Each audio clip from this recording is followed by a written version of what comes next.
What if the heroes you learned about in school were just stories? We build statues for them. We name our cities and our children after them. But did they even walk the earth? History is a lot messier than we think. It's not a perfect record. It's a collection of stories told by winners, survivors, and people with an agenda. And sometimes the most famous names are the shakiest. We have more surviving manuscripts for Homer's epics than for almost any other ancient text, but we can't find a single shred of proof for the man himself. We talk about Sun Tzu's The Art of War as a timeless guide, but was Sun Tzu a real general or a clever brand name for a collection of military wisdom? These aren't just trivia questions. They get to the heart of how we know what we know. They force us to ask how much of our shared past is fact and how much is a necessary fiction we all agreed to believe in. Number 20, did one man from Stratford really write all those plays? The name William Shakespeare is known everywhere. He is arguably the most famous writer in the English language. We study his plays in school. Romeo and Juliet, Hamlet, Macbeth. His influence is immense. He gave us words like eyeball, swagger, and lackluster. The traditional story is simple. He was born in Stratford upon Avon in 1564. He moved to London, became an actor and a playwright, made a fortune, and then retired back to his hometown where he died in 1616. We have records of his life, a baptismal certificate, a marriage license, property records, a will. His name is on the title pages of the plays. His friends and rivals, like the playwright Ben Jonson, wrote about him. So he existed. That part isn't really in doubt. The question is a different one. Was this man, the grain merchant from Stratford, the same person who wrote those masterpieces? For centuries, a small but persistent group of people have said no. This is the Shakespeare authorship question. The doubters, often called anti-Stratfordians, have a few key arguments. First, there's the education gap. The author of the plays had a massive vocabulary. He showed deep knowledge of law, foreign languages, court politics, and aristocratic sports like falconry. Yet, William Shakespeare of Stratford likely had only a grammar school education. We have no records of him attending a university. His parents and his children were likely illiterate. How could a man from this background write with such sophistication? There are no surviving letters or manuscripts written in his hand, except for 6 very shaky signatures. In his detailed will, he listed his property down to his second best bed, but made no mention of any books, plays, or manuscripts. It seems odd for a literary giant to not have a single book in his possession. This doubt isn't new. People like Mark Twain, Sigmund Freud, and Helen Keller were all skeptical. Over the years, dozens of other candidates have been proposed as the real author. The most popular one today is Edward de Vere, the 17th Earl of Oxford.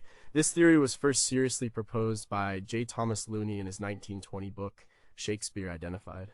Lord Oxford was an educated nobleman. He was a poet and playwright praised in his time. He traveled extensively in Italy, the setting for many of Shakespeare's plays. The events in his own life seemed to mirror plots in the plays, like Hamlet. He was a man of the court, so he would have known its politics intimately. Other candidates include Sir Francis Bacon, a brilliant philosopher and scientist, and Christopher Marlowe, another famous playwright of the era who some believe faked his own death and continued writing under a pen name. Most mainstream academics, however, dismiss these theories. They are often called Stratfordians. They argue that the evidence for William Shakespeare is as good as it is for any other non-aristocratic person from that period. They point out that grammar school education in Elizabethan England was rigorous, with heavy emphasis on Latin and classical literature. They say the arguments against him are rooted in snobbery. The doubters can't accept that a commoner, a man not from a noble family, could have been such a genius. They believe the simple answer is the right one. The man from Stratford was the author. The debate continues to rage in books and documentaries, a fascinating puzzle about the identity of the world's greatest writer. What if the plays were written by a committee of writers all using Shakespeare as a frontman? If we found a letter tomorrow that proved Edward de Vere wrote Hamlet, would the play become better or worse? Does it ultimately matter who the author was, or should we just focus on the work itself? Number 19. Was there a real strongman who raced a steam drill? The story of John Henry is an American legend. He was a steel driving man.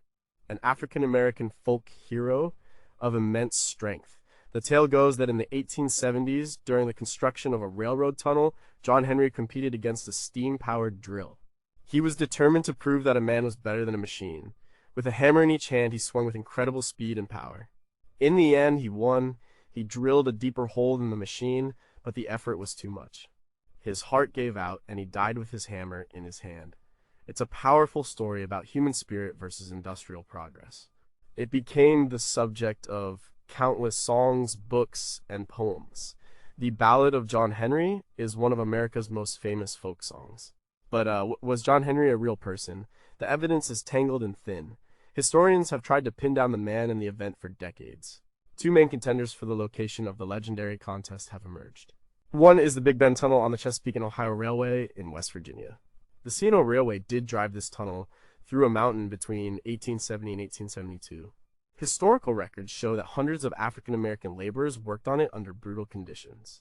It was a place where steel driving men were essential. They hammered like steel drills into rock to make holes for explosives. It was dangerous, back-breaking work. Proponents of this location point to the historical context.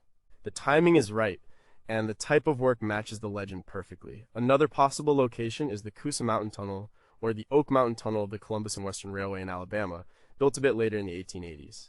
The details of the work were similar. Historian Scott Reynolds Nelson, in his 2006 book, Steel-Driven Man John Henry, The Untold Story of an American Legend, argues that he found the real John Henry. He tracked down a man named John William Henry in old prison records from Virginia. This man was a former railroad worker who was arrested for theft and sent to work as part of a prison labor crew. Nelson suggests this man was sent to work on the C&O Railway and died there, his story becoming the basis for the legend. It's a compelling theory, but the direct evidence linking this specific prisoner to the steam drill contest is missing. The problem with all of this is the lack of contemporary accounts. No newspapers from the 1870s report a man versus machine contest. The first written versions of the ballad didn't appear until the early 1900s, decades after the supposed event. By then, the story was already a myth, passed down orally among railroad workers and Southern laborers. It's very possible that John Henry wasn't a single person. He could be a composite figure, a symbol representing all the strong, anonymous men who built the railroads. Or the contest itself might be pure fiction, a tale created to give a human face to the anxieties of workers who felt they were being replaced by machines. The story's power doesn't depend on it being true, but finding the man behind the myth has become a historical quest. If John Henry was a real man, why was there no record of such an incredible event at the time? Could the legend have been based on, a real smaller competition that was exaggerated over the years into, a life or death struggle? And does it diminish the story's meaning if he was a symbol rather than a single historical person? Number 18. Did a Christian king really rule from the heart of Asia? For centuries, Europeans were captivated by a legend, the story of Prester John. He was said to be a powerful Christian king. His kingdom was lost somewhere in the east, surrounded by enemies. It was a land of marvels, full of riches and strange creatures. It was also a bastion of the Christian faith. The legend began around the 12th century, during the time of the Crusades. At that time, European crusaders were fighting in the Holy Land. They're isolated and struggling. The idea of a mighty Christian ally in the East was a powerful source of hope. If they could just find Prester John, he could attack their enemies from the rear. Together, they could be victorious. The legend first gained major traction in 1145. A bishop from Syria told the Pope about a Christian ruler in the East who had recently defeated Muslim armies. This was likely a garbled account of a victory by a Mongol leader over the Seljuk Turks. But Europeans heard what they wanted to hear, a Christian king. Then, in 1165, a mysterious letter began to circulate across Europe. It was supposedly from Prester John himself, addressed to the Byzantine emperor. The letter described his incredible kingdom. He ruled over the three Indias. 72 kings were his vassals. His land had a river of stones and a sea of sand. It contained the Fountain of Youth. It was a fantasy, a utopia, but people believed it. The letter was a sensation, copied and translated for hundreds of years. Explorers and missionaries set out to find this kingdom. At first, they looked for it in Central Asia. Marco Polo searched for signs of it during his travels. But as geography became better understood and no Christian kingdom was found, the location of Prester John's realm shifted. By the 14th century, people began to believe his kingdom was in Africa, specifically in Ethiopia. Ethiopia was, in fact, an ancient Christian kingdom isolated from Europe for centuries. When Portuguese explorers finally made contact with Ethiopia in the 15th century, they thought they had found it. They tried to identify the Ethiopian emperor as the legendary Prester John. The Ethiopians, for their part, were mostly confused by this. They had their own long and proud history and didn't know anything about a Prester John. There was never a real king named Prester John. The entire story was a product of wishful thinking, rumor, and a profound lack of geographical knowledge. It was a projection of European hopes and fears onto a map that was mostly blank. The letter of 1165 was almost certainly a forgery, a brilliant piece of fantasy literature created in Europe. The legend shows how desperately medieval Europe wanted to believe it wasn't alone. It was a dream of a powerful friend in a hostile world. The search for Prester John, while based on a fiction, had real consequences. It helped to drive the age of exploration, pushing mariners to chart new territories in Asia and Africa. The ghost of a non-existent king helped to change the map of the real world. Who actually wrote the famous Letter of Prester John, and what was their real motive? How could a complete fiction guide the foreign policy and exploration goals of European nations for hundreds of years? Does our modern world have any equivalent myths that we chase, based more on hope than on reality? Number 17 was the most famous Viking, just a character in a saga. Is Ragnar Lothbrok. The name summons images of Viking longships, raids on England, and a legendary death in a pit of snakes. Thanks to sagas and, more recently, the TV show Vikings, he has become the archetypal Viking hero. He is said to have been a Danish or Swedish king who terrorized England and France in the 9th century. He was the father of other famous Vikings like Ivar the Boneless and Bjorn Ironside. The stories about him are epic. He fought a dragon, he married a shield maiden. He led the Great Raid on Paris in 845. His final act was one of defiance. Captured by an English king, he was thrown into a snake pit. As he died, he supposedly boasted that his sons would avenge him, which they did by leading the great heathen army to invade England in 865. It's a fantastic story. But is any of it true? Historians are deeply skeptical. The problem with Ragnar Lothbrok is that there is no reliable contemporary evidence for his existence. The Anglo-Saxon Chronicle, a key English source for the period, mentions the raid on Paris and the leaders of the great heathen army. But it never mentions a leader named Ragnar Lothbrok. The Viking leaders it names are Ivar, Ubba, and Halfdan. These men are called the sons of Ragnar in later sagas, but not in the sources written at the time. The name Lothbrok, which means hairy breeches, sounds more like a nickname from a story than a real historical name. The main sources for Ragnar's life are the Norse sagas, like the Saga of Ragnar Lothbrok and the Gesta Danorum by the 12th century Danish historian Saxo Grammaticus. These were written 200 to 300 years after Ragnar was supposed to have lived. They are not history books, they are epic literature full of myths, legends, and supernatural events. Historians believe that the character of Ragnar Lothbrok is likely a composite. The saga writers probably took the stories of several different real-life Viking warlords and combined them into one super Viking. The raid on Paris in 845, for example, really happened. It was led by a Viking chieftain named Ragnar, according to Frankish records. This Ragnar might be one of the historical figures who was folded into the Ragnar legend. The story of the great heathen army invading England to avenge their father is also likely a later literary invention. It provides a neat, dramatic reason for the invasion. The real reasons were probably more complex, involving politics, land hunger, and opportunity. The figure of Ragnar serves as a convenient literary device to tie all these famous Vikings and epic events together into a single family drama.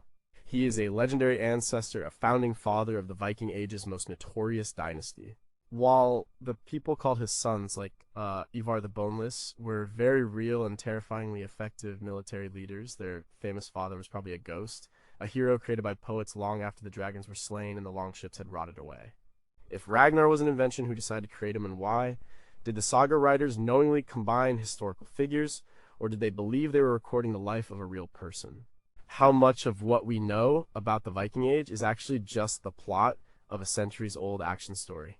Number 16, did the saint who carried Christ across a river ever live? Saint Christopher is one of the most popular saints in Christianity. He is the patron saint of travelers. Many people wear a Saint Christopher medal for protection on their journeys. The story is a famous one. He was a man of great size and strength named Reprobus. He wanted to serve the greatest king in the world. He served the king, but then saw the king was afraid of the devil, so he decided to serve the devil. But then he saw the devil was afraid of the cross, so he decided to serve Christ. A hermit told him he could serve Christ by helping people cross a dangerous river. One day, a small child asked to be carried across. As Reprobus waded into the water, the child became impossibly heavy. He felt like he was carrying the weight of the whole world. The child then revealed himself to be Christ. Christ then baptized him, giving him the name Christopher, which means Christ bearer. It's a beautiful and powerful allegory about service and faith, but there is no historical evidence that a man named Christopher who carried Christ as a child ever existed. The Catholic Church itself has raised doubts. In 1969, as part of a major revision of its liturgical calendar, the Church removed St. Christopher's feast day from the universal calendar. This didn't mean he was desainted, but it was an admission that his story is legendary, not historical. The Church acknowledged that his life is known almost entirely through legend, with no basis in early, reliable historical documents. The story of St. Christopher doesn't appear in any form until about the 6th or 7th century, hundreds of years after he was supposed to have lived and died as a martyr in the 3rd century. The early versions of his legend are also very different. Some of them describe him as being from a dog-headed race of men, a common feature in ancient and medieval tales of monstrous peoples from distant lands. This detail was later dropped as the story became more standardized and allegorical. The tale of carrying the Christ child across the river, the most famous part of his story, is a later edition, appearing in the West around the 12th century. It became widely popular after it was included in the Golden Legend, a famous collection of saints' lives from the 13th century. Historians believe the story is entirely mythical. There may have been a real martyr named Christopher whose original story was lost, and this incredible legend was attached to his name later. Or the entire figure could be a Christian adaptation of an earlier pagan myth. The Greek hero Jason, for example, carried the goddess Hera, disguised as an old woman, across a river. The idea of a strong figure carrying a divine being is a recurring theme in mythology. Saint Christopher, the man, likely never was. He is a personification of an idea. The idea of bearing Christ in one's heart, of carrying the burdens of faith, and of serving others. He is a powerful symbol, but almost certainly not a historical person. Why did the story of a dog-headed man become the story of a gentle giant carrying a child? If the story is a complete fiction, why does it still hold so much power for millions of people today? What does it say about faith that one of its most beloved figures might be a character from a fable? Number 15 was the wisest man who ever lived, a real king, King Solomon. His name is synonymous with wisdom. He is a central figure in the Hebrew Bible. The son of King David, he ruled over a vast and prosperous Israelite kingdom in the 10th century BCE. The Bible describes his reign as a golden age. He built the first temple in Jerusalem, a magnificent structure that became the center of Jewish worship. He was a great diplomat and administrator. His wealth was legendary, with gold flowing into his kingdom from all corners of the known world. The most famous story about him is the Judgment of Solomon, where two women claimed to be the mother of the same baby. Solomon proposed cutting the baby in two, knowing the true mother would give up her child to save its life. This story has become the ultimate example of judicial wisdom. He is also traditionally credited with writing several books of the Bible, including Proverbs and the Song of Solomon. The biblical account is rich and detailed, but when archaeologists and historians look for evidence of this grand kingdom, they find a startling silence. For a king of such immense wealth and power, who undertook massive building projects, you would expect to find a lot of archaeological proof, monumental inscriptions with his name, palaces, storehouses, evidence of a large centralized state. But for decades, excavations in Jerusalem and across Israel have found very little from the 10th century BCE that can be definitively linked to a powerful unified kingdom. What they have found from that period suggests a small rural society with a number of local chieftains, not a grand empire. In Jerusalem in the 10th century, BCE appears to have been a small town, not the magnificent capital city described in the Bible. This lack of evidence has led to a major debate among scholars. Some, like the Israeli archaeologist Israel Finkelstein, have proposed a Lauchronology. They argue that the stories of David and Solomon were written much later, perhaps in the 7th century BCE. At that time, the kingdom of Judah was a more developed state. They suggest these later writers took the memory of small local chieftains and exaggerated them into mighty emperors of a glorious past. They created a fictional golden age to serve the political and religious needs of their own time. In this view, Solomon might have been a real minor tribal leader, but the magnificent king of the Bible is a literary creation. Other scholars disagree. They argue that the lack of evidence doesn't mean the kingdom didn't exist. Archaeology is a difficult science, and evidence can be destroyed or missed. They point to some finds like large gate structures at sites like Hazor and Megiddo, which they claim match the biblical descriptions of Solomon's building projects. However, the dating of these structures is also hotly debated. The simple fact is, outside of the Bible, there is no mention of King Solomon in any other ancient text from the period. No Egyptian or Mesopotamian records refer to this supposedly powerful king on their doorstep. This silence is deafening. The wise and wealthy King Solomon, builder of the great temple, may be one of history's most magnificent and influential ghosts. If the great kingdom of Solomon is a later invention, what does that mean for the historical reliability of the entire biblical narrative? Could archaeological evidence of Solomon's empire still be buried, waiting to be discovered? Or have we been searching for a kingdom that only ever existed in a story? Number 14. Did the exotic queen who tested Solomon ever make the journey? The story is one of the most romantic and intriguing in the Bible, the Queen of Sheba. And she hears of the great wisdom of King Solomon and decides to see it for herself. She travels from her distant, wealthy kingdom, which the Bible says was in the uttermost parts of the earth. She arrives in Jerusalem with a huge caravan of camels bearing spices, gold, and precious stones. She tests Solomon with hard questions, and he answers them all.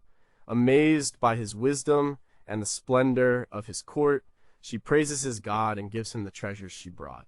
He, in turn, gives her everything she desires. Then she returns to her own country. It's a brief but memorable story in the Book of Kings. But who was she, and where was Sheba? The Bible doesn't say. This has led to centuries of speculation and the growth of powerful legends. The most developed tradition comes from Ethiopia. The Ethiopian national epic, the Kebra Nagast, the Glory of Kings, written in the 14th century CE, tells a much more detailed story. In this version, the queen, whose name is Makeda, not only visits Solomon but has a son with him.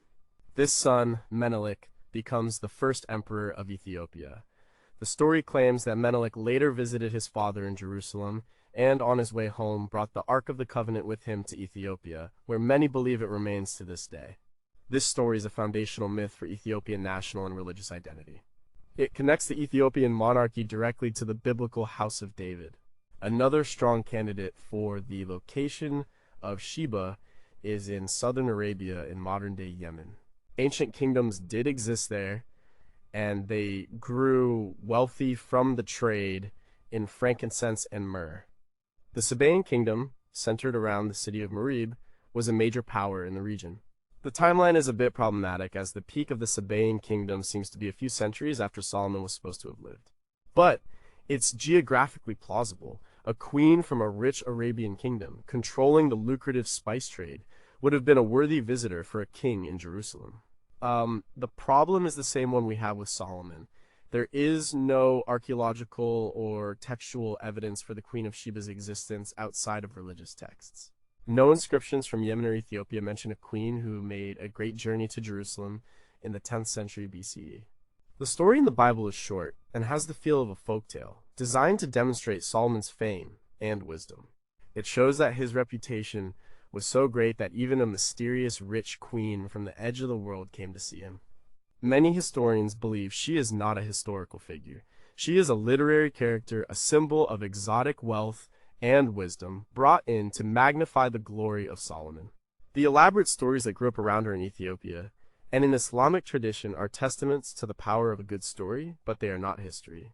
Was the story of the Queen of Sheba simply a trade mission that got romanticized into a tale of two great monarchs?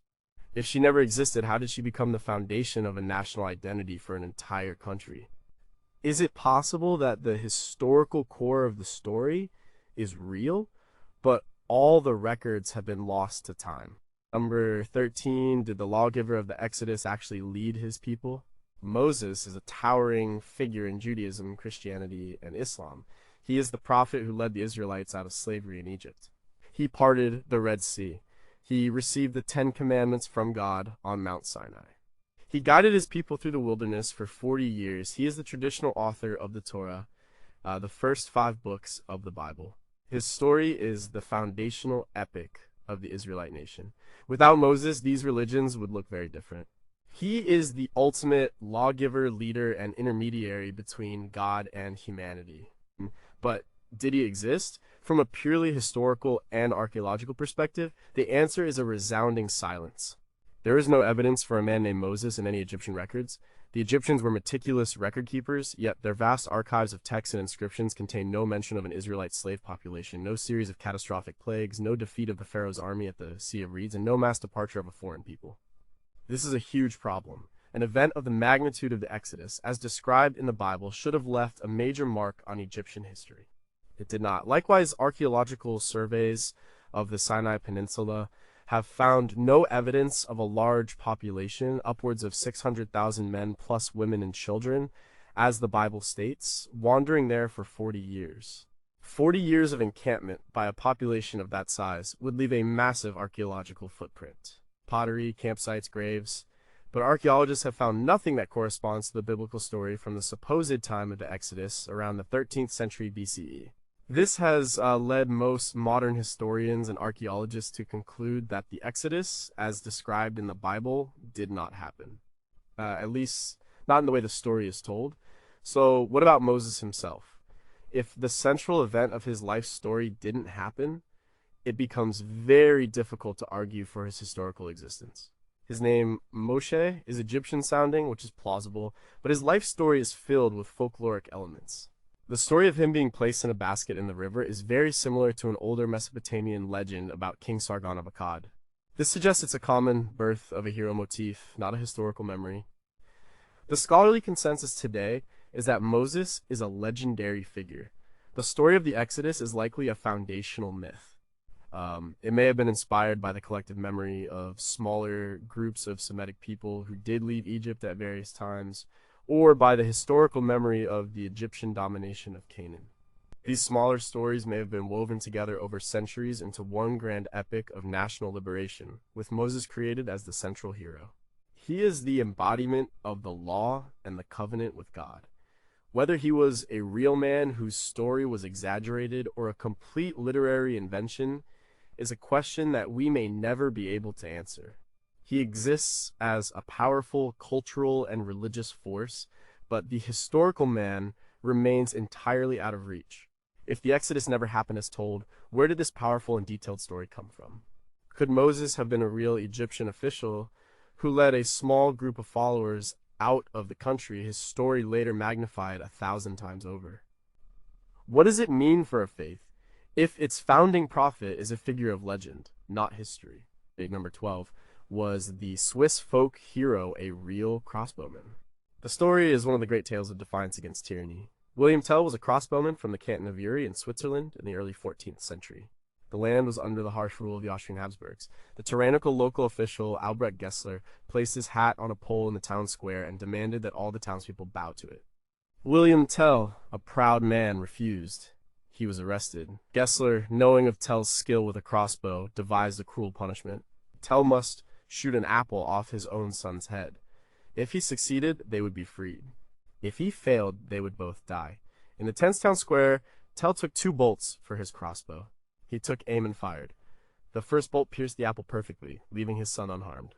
The crowd cheered, but Gessler was suspicious. He asked Tell why he had taken a second bolt. Tell replied, "If the first bolt had struck my child, the second would have been for you, and I would not have missed." Enraged, Gessler had Tell arrested again and taken to a prison across Lake Lucerne. But a sudden storm broke out on the lake. Tell, An expert sailor was untied to help steer the boat. He guided it close to a rocky shore, leaped to freedom, and pushed the boat back out into the storm. Later, he lay in wait for Gessler on a road and assassinated him with his second crossbow bolt. This act of defiance is said to have sparked a rebellion that led to the foundation of the Swiss Confederacy. It is Switzerland's national myth. But is it true? Historians say almost certainly not. There are no records from the 14th century that mention a William Tell, an Albrecht Gessler, or the famous apple shooting incident. The first time the story appears in writing is about 150 years later in a chronicle from the 1470s.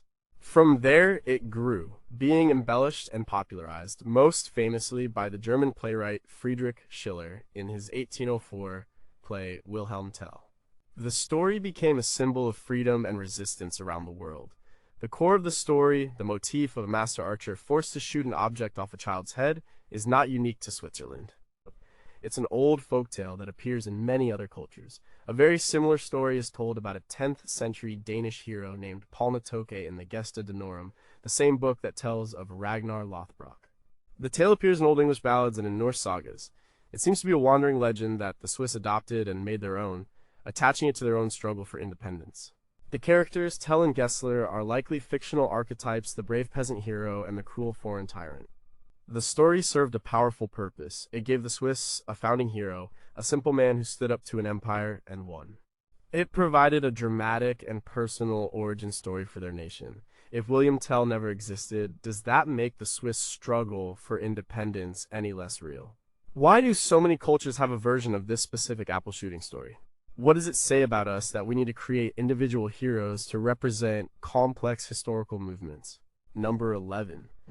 Did the man who stole from the rich to give to the poor ever live?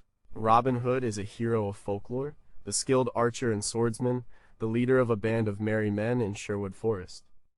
He fought against the cruel sheriff of Nottingham and the greedy Prince John, all while remaining loyal to the absent King Richard the Lionheart.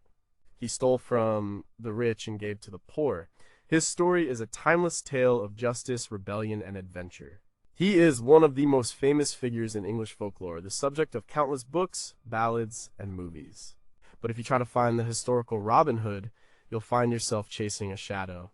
The first literary references to him appear in the late 14th century. William Langland's poem Piers Plowman from around 1377 mentions that people know the rhymes of Robin Hood.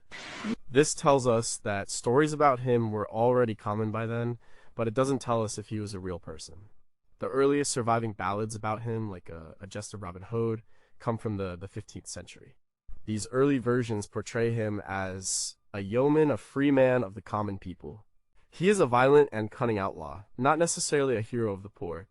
The idea of him robbing the rich, specifically to give to the poor, is a later addition to the legend, becoming popular in the 16th century.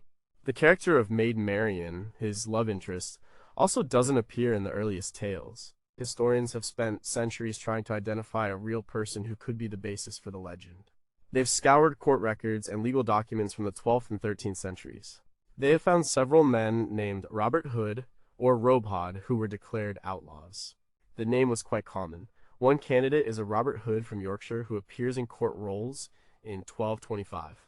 Another theory, proposed by historian J.C. Holt, suggests that Robin Hood wasn't a specific person's name at all, but a nickname or a generic alias for any wanted criminal, like John Doe is used today. This would explain why the name pops up in different places. The setting of the stories is also inconsistent. While we associate him with Sherwood Forest and the time of Richard the Lionheart, late 12th century, some of the earliest ballads place him in Barnesdale, Yorkshire, and in the reign of a King Edward, which would put him in the 13th or 14th century. The legend is a jumble of different times and places. The most likely explanation is that Robin Hood is a purely fictional character. He is a folk hero, a product of popular imagination. He represents the peasant's dream of justice against oppressive landlords and corrupt officials. He embodies a spirit of natural justice over the harsh laws of the state. He may not have been a real man, but the social tensions and desires that created him were very real indeed. If Robin Hood was a fictional character, why did his story become so incredibly popular and enduring? Could the legend be based on the combined deeds of many different real-life outlaws? Why did later storytellers feel the need to make him a dispossessed nobleman, when the early tales celebrate him as a man of the people. Number 10 was the legendary founder of Britain, a historical king. It's King Arthur.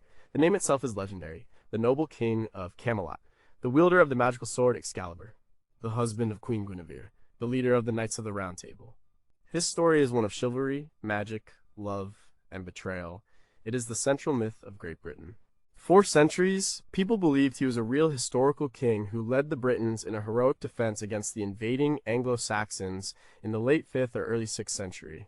His victory at the Battle of Mount Badon is said to have secured a generation of peace. The search for the historical Arthur is one of the great quests of history, but the evidence is frustratingly thin and late. The first mention of the Battle of Mount Badon comes from a British monk named Gildas, who wrote a polemic called De Excidio e Conquestu Britanniae on the ruin and conquest of Britain in the mid-6th century. He was writing within living memory of the battle. He describes it as a great British victory, but he never mentions the name of the British leader. He attributes the victory to a man named Ambrosius Aurelianus, if anyone. The silence from the only contemporary source is a major problem for the historical Arthur. If the commander of such a decisive battle was named Arthur, why would Gildas not mention him? The first time the name, Arthur, is connected with these events is in a Welsh history called the Historia Britonum, History of the Britons, compiled by a monk named Nennius around 830. That's about 300 years after Arthur was supposed to have lived. Nennius lists 12 battles fought by Arthur, culminating in Mount Badon. But he describes Arthur as a dux bellorum, a leader of battles, or warlord, not a king. Even this source is considered historically unreliable by most scholars. The name Arthur then appears in some early Welsh poems, but these are heroic poetry, not historical records. The legend of Arthur as we know it was really created by a Welsh cleric named Geoffrey of Monmouth in his book Historia Regum, Britanniae, History of the Kings of Britain, written around 1136. This book was a medieval bestseller. Geoffrey took the bare whispers of Arthur from Nennius and the Welsh poets and created a full-blown epic. He introduced Merlin, Excalibur, Guinevere, the betrayal by Mordred, and the final journey to Avalon. It was Geoffrey who made Arthur a great king and an international hero, but Geoffrey's work is almost entirely fiction. He claimed to be translating an ancient book, but no one has ever seen this book. He invented vast swathes of British history. Archaeology hasn't helped much either. Sites associated with Arthur, like Tintagel Castle in Cornwall or Glastonbury Abbey, have been excavated for decades. They found evidence of high-status settlements from the correct time period, the post-Roman Dark Ages. But they've found nothing that can be definitively linked to a person named Arthur. There are no inscriptions, no artifacts. The conclusion of most modern historians is that King Arthur was probably not a real person. He might be a composite of several warlords or a figure from Welsh folklore or even a forgotten Celtic god who was later transformed into a human hero. The King of Camelot, it seems, never sat on a real throne. If Arthur was a complete invention by Geoffrey of Monmouth, why did his story resonate so deeply and become a national myth? Could there have been a real warlord whose name was something like Artorius, and his memory was the tiny seed from which this great legend grew? What does it mean if Britain's most iconic king is a literary ghost? Number 9 was the perfect lawgiver of Sparta. One man or a myth. Lycurgus of Sparta, he is credited with creating the entire Spartan system of government and society. The militaristic upbringing of boys, the common messes where all men ate together, the dual kingship, the council of elders, the equal division of land.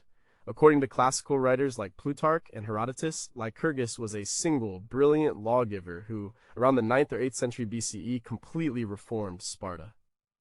He turned it from a normal Greek city-state into the unique, disciplined military machine that would later dominate Greece. After creating his laws, he made the Spartans swear an oath not to change them until he returned. He then left and was never seen again, ensuring his laws would remain forever.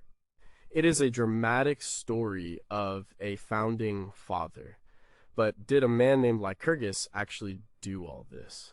Almost all modern historians think not. The problems are numerous. First, there is no contemporary evidence for his existence. All our sources for him, like the biography written by Plutarch, were composed hundreds of years after he was supposed to have lived. The Spartans themselves kept very few written records. Second, the story of a single, all-powerful lawgiver who single-handedly invents an entire social system, is a common mythical trope in the ancient world. It is highly unlikely that a complex society like Sparta's was designed from scratch by one person at one moment in time. Historians now believe that the Spartan system, the agoge, evolved gradually over a long period, likely between the 8th and 6th centuries BCE. It was a response to specific historical pressures, such as the need to control a large population of enslaved people, the Helots. The reforms were probably the work of many people over many generations. The story of Lycurgus was likely created later, perhaps in the 5th or 4th century BCE, to give these laws a divine and unchangeable origin. By attributing the entire system to a single, ancient, semi-divine founder, the Spartans could argue that their way of life was perfect and should never be altered. Lycurgus was a useful fiction, he was a stamp of authority, even the ancient Greeks were unsure about him. The historian Herodotus, writing in the 5th century BCE, said the Spartans believed the laws came from Crete. Another historian, Thucydides, one of our best sources for Greek history, never mentions Lycurgus at all when discussing the Spartan constitution. This is a telling omission. It seems that by the classical period, Lycurgus was already a figure of myth and debate, not a clear historical memory. Some scholars have suggested he may have been an ancient local god or hero, whose name was later attached to the legal code. He was a symbol of Spartan tradition, not a historical legislator. If Lycurgus didn't exist, who actually made the decisions that turned Sparta into such a unique and brutal society? Why did the Spartans feel the need to invent a single founder for their laws? Does every society need a founding father myth to give it a sense of legitimacy? Number 8. Was the warrior woman of China a real person or a poem? The story of Mulan is beloved around the world, largely thanks to the Disney animated film.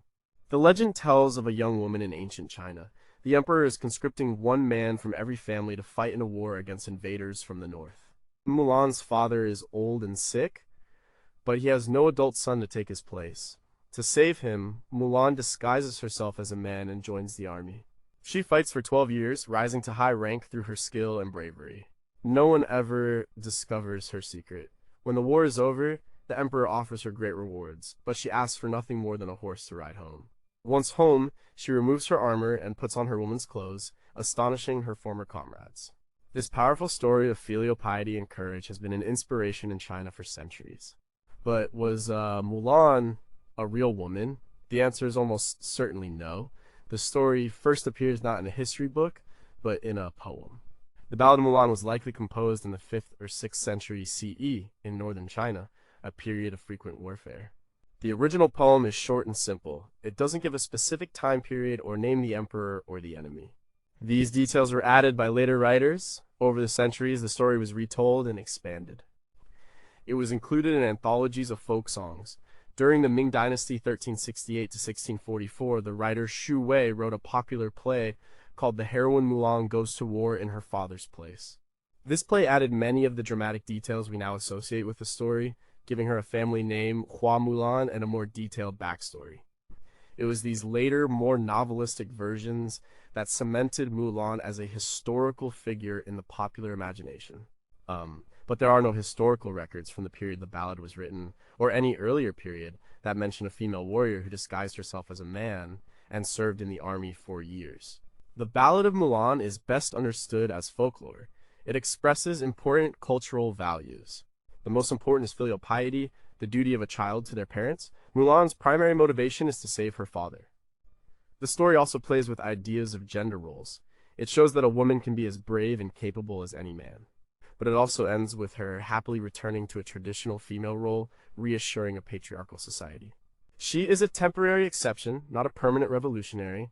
The lack of historical evidence and the story's origin as a folk poem lead virtually all historians to conclude that Mulan is a literary creation, a powerful and inspiring legend, but not a person who actually lived.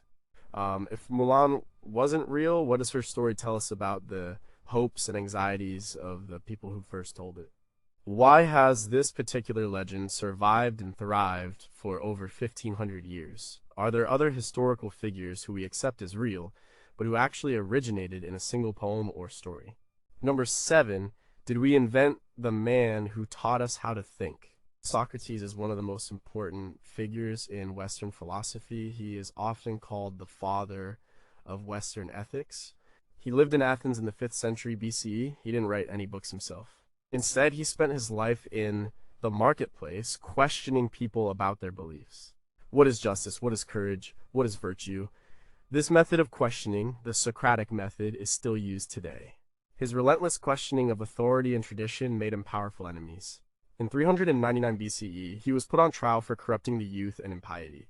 He was found guilty and sentenced to death by drinking hemlock.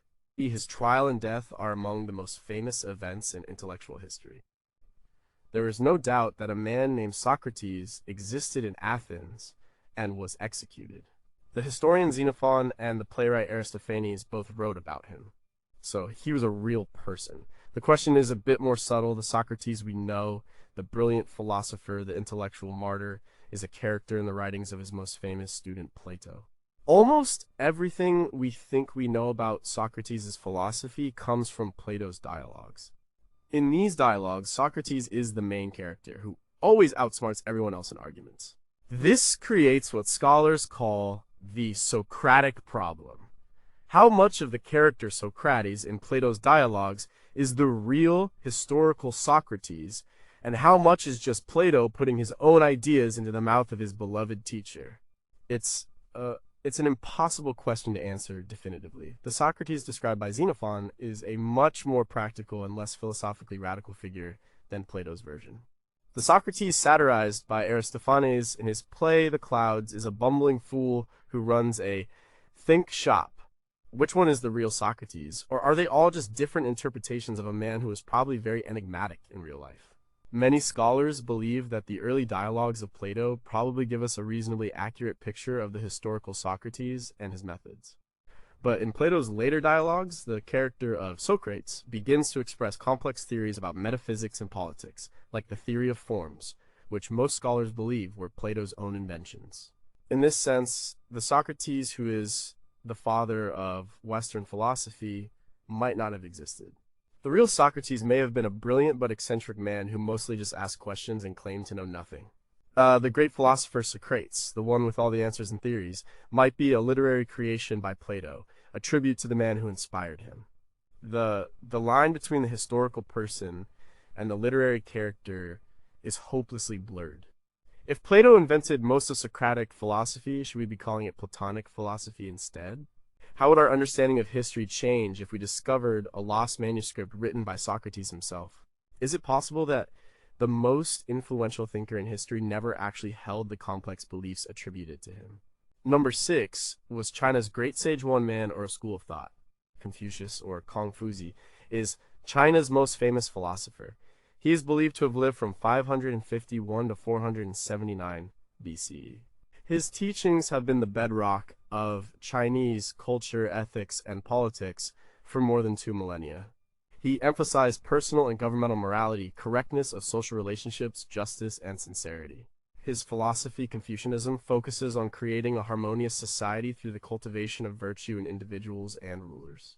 The Analects, a collection of his sayings and conversations, is one of the most influential books in world history. The traditional story says he was a minor official who became a great teacher, wandering from state to state with a group of disciples, trying to persuade rulers to govern justly. But, like many ancient figures, the historical Confucius is very hard to find. The first real biography of him was written by the historian Sima Qian in the 1st century BCE, about 400 years after Confucius is said to have died. While Sima Qian used earlier sources, a lot of what he wrote is now considered to be legendary or embellished. The Analects itself is a tricky source. It wasn't written by Confucius. It was compiled by his disciples and their disciples over a period of many years after his death. Scholars have identified different layers within the text, suggesting it was added to and edited over time. It's difficult to be certain which sayings, if any, go back to the man himself. Some modern scholars have even questioned whether Confucius was a single historical person at all. One theory is that Confucius was not one man, but a name given to a whole school of thought. The Rus school of scholars, who specialized in ritual and courtly arts, existed before and after the time Confucius was supposed to have lived.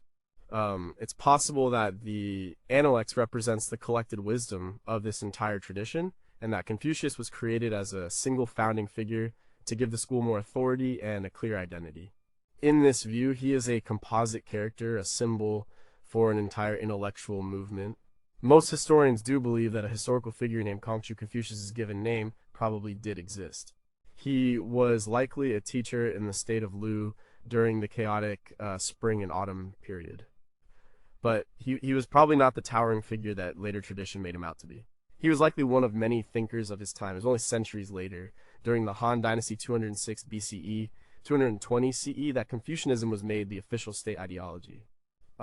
It was at this point that Confucius was elevated to the status of a near-divine first teacher.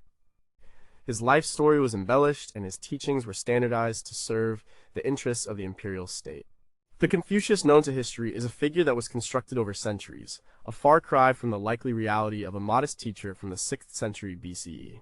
How much of the Analects can we confidently say comes from the original teacher? If Confucius was just one of many teachers, why was he the one chosen to become the ultimate sage of China? If we could separate the historical man from the legend, would his philosophy be any less powerful? Number 5. Did a single general write the world's greatest book on strategy?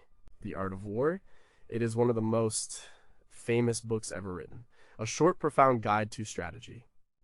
Its lessons on knowing your enemy, avoiding direct conflict, and using deception have been studied for centuries by generals, business executives, and sports coaches. The book is attributed to Sun Tzu, or Master Sun. He is said to have been a general who served the state of Wu in the 6th century BCE, during the same era as Confucius. The historian Sima Qian, writing centuries later, tells a famous story about him. The king of Wu challenged Sun Tzu to prove his principles by training a group of palace concubines into soldiers. When they giggled and disobeyed orders, Sun Tzu had the two leaders, the king's favorite concubines, executed. After that, the women followed his orders perfectly. The story illustrates his belief in strict discipline. For a long time, scholars in the 20th century were very skeptical about Sun Tzu's existence. There were a number of problems. His name doesn't appear in other historical records of the period, like the Zuo Zhuan, which chronicles the events of the era in detail. The style of warfare described in The Art of War, with large, organized infantry armies, seems to fit better with a later period, the Warring States period 475 to 221 BCE, than with the 6th century BCE. This led many to believe that Sun Tzu was a legendary figure and that the book was a compilation of military wisdom written by different authors over many years during the Warring States period. Sun Tzu was just a pen name, a mythical founder created to give the text authority. This skeptical view was the dominant one for many years, but then, in 1972, everything changed. Archaeologists excavating a Han Dynasty tomb at Yankeshan in Shandong province made a stunning discovery. They found a set of ancient bamboo slips. Among them was a nearly complete copy of The Art of War as we know it, and also other previously lost military texts. One of these lost texts was attributed to Sun Bin, a supposed descendant of Sun Tzu who lived in the 4th century BCE. The discovery of two distinct texts, one by Sun Tzu and one by Sun Bin, proved that The Art of War was not a late compilation. It was a distinct work that existed in the early Han Dynasty and was already attributed to a Sun Tzu. The bamboo slips push the date of the text back much earlier than many skeptics had thought possible. While it doesn't prove that a man named Sun Tzu lived in the 6th century BCE, it makes it much more plausible. The current consensus is that there was likely a historical person, a general or military theorist, who was the original author of the core text. This text was then likely edited and added to by his disciples over the following centuries. So, Sun Tzu probably was a real person, but the book as we have it today is not the work of just one man from one moment in time. The historical reality is likely a middle ground between the old legend of a single genius and the modern skeptical view of a complete fiction. If the core text was written by one man, how much was added later? Could Sun Tzu have been the name of a family or a school of military thought, rather than a single person? Does knowing the author's identity change the strategic brilliance of the book's advice? Number 4 was the father of the number theorem, a man or a brotherhood.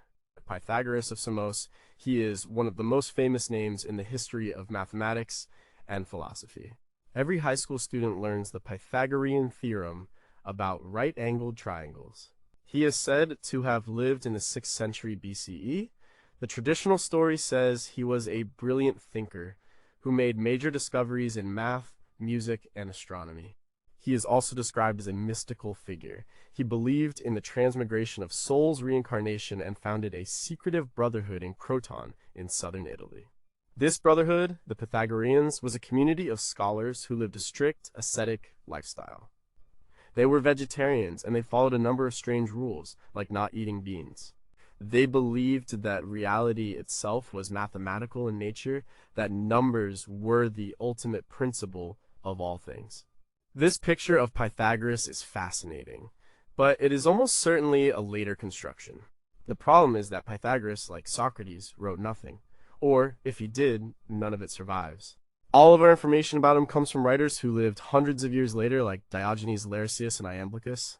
By their time, the figure of Pythagoras had become completely shrouded in myth and legend. He was described as a semi-divine figure who could perform miracles. He was said to have a golden thigh and could be in two places at once.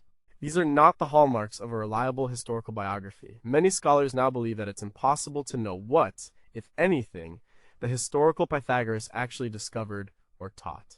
The Pythagorean theorem, for example, was known to the Babylonians and Egyptians 1,000 years before Pythagoras was born. He may have been the one to introduce it to the Greeks or to have proven it, but we can't be sure. The discoveries attributed to him were likely the work of his entire school, the Pythagoreans, over a period of many generations. The Brotherhood was a collective, and it was their practice to attribute all their discoveries to their founder, Pythagoras. He was the figurehead, the source of all wisdom. Some scholars go even further. The classicist Walter Burkert, in his influential book Lore and Science in Ancient Pythagoreanism, argued that the historical Pythagoras was not a mathematician or a scientist at all.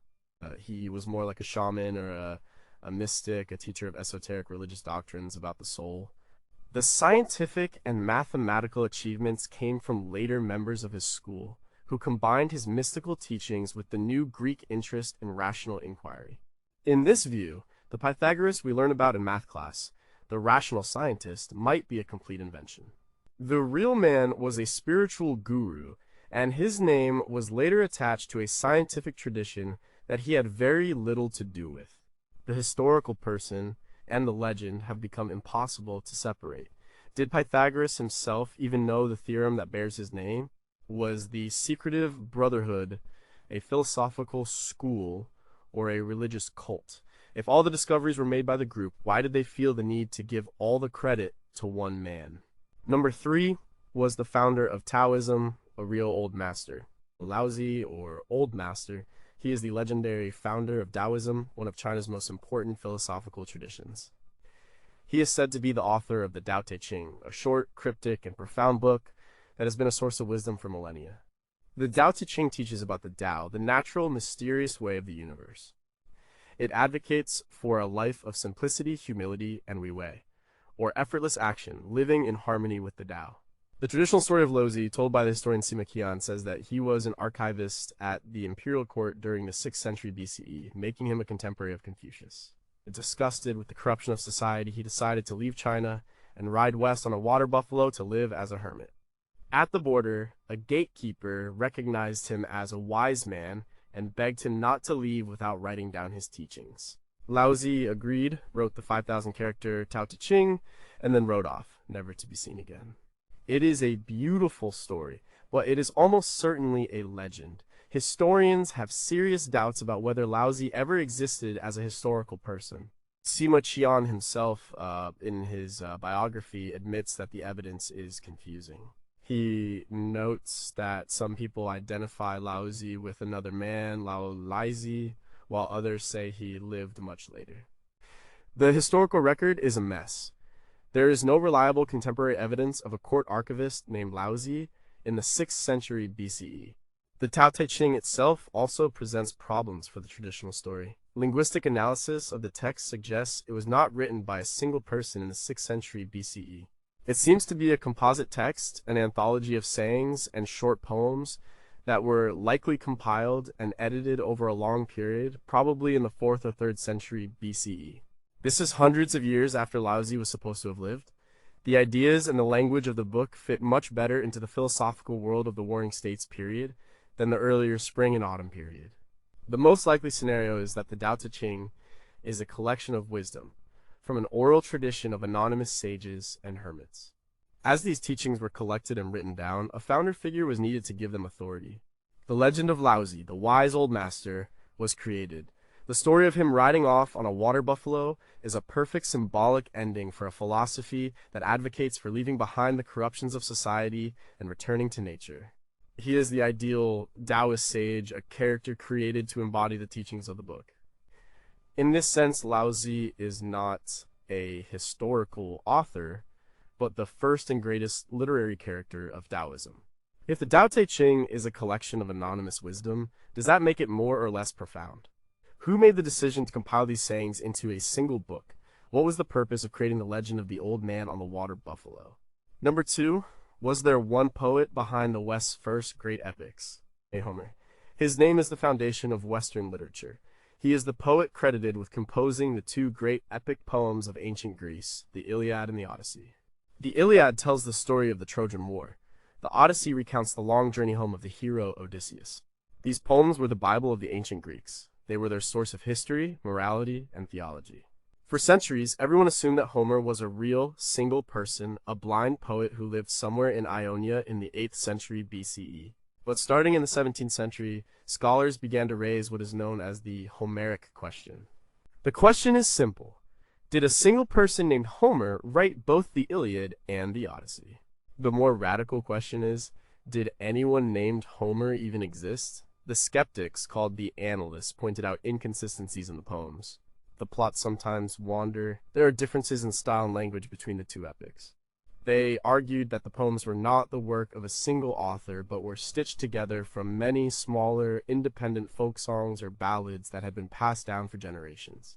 In this view, Homer was just the name of an editor or a compiler, or perhaps just a name attached to the tradition itself. The opposing view, held by the Unitarians, argued that the poems were too artistically unified and complex to be the work of a committee or a folk process. They pointed to the sophisticated structure and consistent characterization as evidence of a single brilliant poetic genius.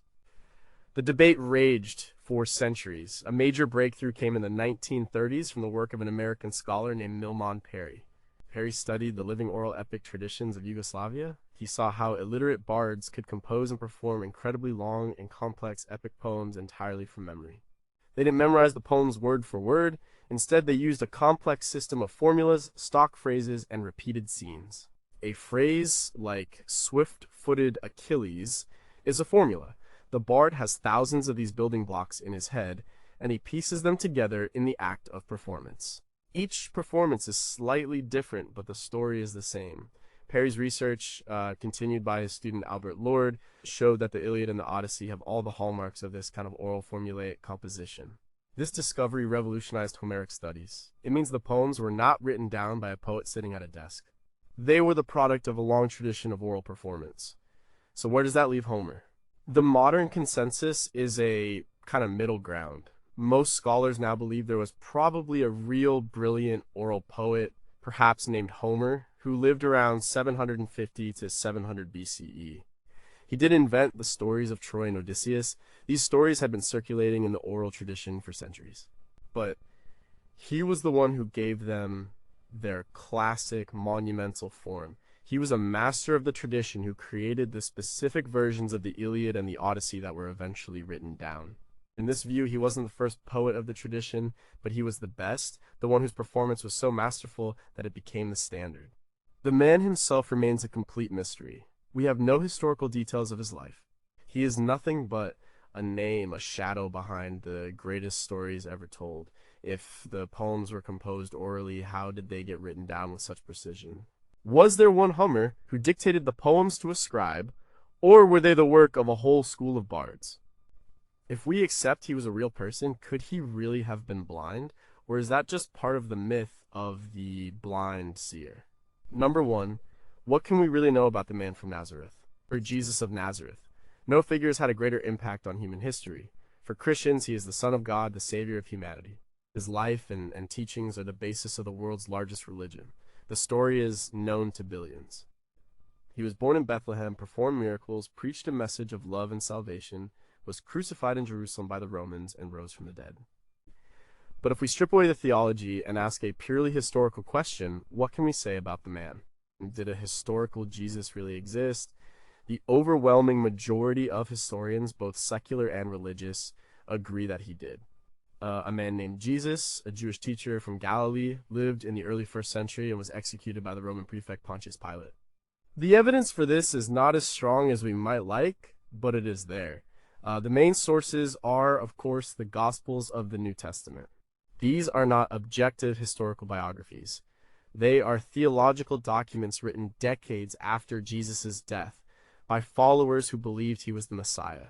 But historians use them carefully, looking for details that are not likely to have been invented. One tool they use is the criterion of embarrassment. This suggests that if a story would have been embarrassing for the early church, like Jesus' baptism by John the Baptist, which implies John was superior, it is more likely to be historically true. There are also a couple brief and problematic mentions of Jesus in non-Christian sources. The Roman historian Tacitus, writing around 116 CE, mentions a Christus, who was executed by Pontius Pilate during the reign of Tiberius. The Jewish historian Josephus, writing around 94 CE, has a passage about Jesus, but most scholars believe it was later altered by Christian scribes to make it more favorable. Still, these sources suggest that in the late 1st and early 2nd centuries, educated Romans and Jews knew of the existence of a man named Jesus, who was the founder of the Christian movement. However, a small minority of scholars and a larger group of popular writers argue for what is called the Christ myth theory. They claim that Jesus never existed at all. They argue that he is a purely mythical figure, a Jewish version of other pagan dying and rising gods like Osiris or Mithras. They point out that we have no contemporary accounts of his life. No one who was alive when he wrote anything about him. Paul, our earliest Christian writer, shows very little interest in the historical life of Jesus. He talks about the crucified and risen Christ, but rarely mentions his teachings or deeds on earth. The mythicists argue that the entire story of the historical Jesus was invented by the gospel writers in the late 1st century. This view is rejected by almost all professional historians of the period. They argue that the Gospels, for all their theological bias, are rooted in historical traditions about a real person. The idea of a crucified Messiah was a huge stumbling block in Judaism. It's not a story someone would invent from scratch. The most likely historical reality is that a Jewish apocalyptic preacher from Galilee gained a small following, ran afoul of the authorities, and was executed. His followers then had powerful experiences that convinced them he had been resurrected, and a new religion was born. The man at the center of it all was real, but the details of his life are so layered in faith and legend that the historical Jesus is, and will likely always remain, a faint and controversial figure, seen only dimly through the documents written to proclaim him a god. If Jesus was just one of many itinerant preachers in 1st century Judea, why did his movement explode into a world religion while others faded away? How much of the Sermon on the Mount can be traced back to the historical man, and how much is the creation of the early church? Is it even possible to write a true biography of a man who has been worshipped as a deity for 2,000 years?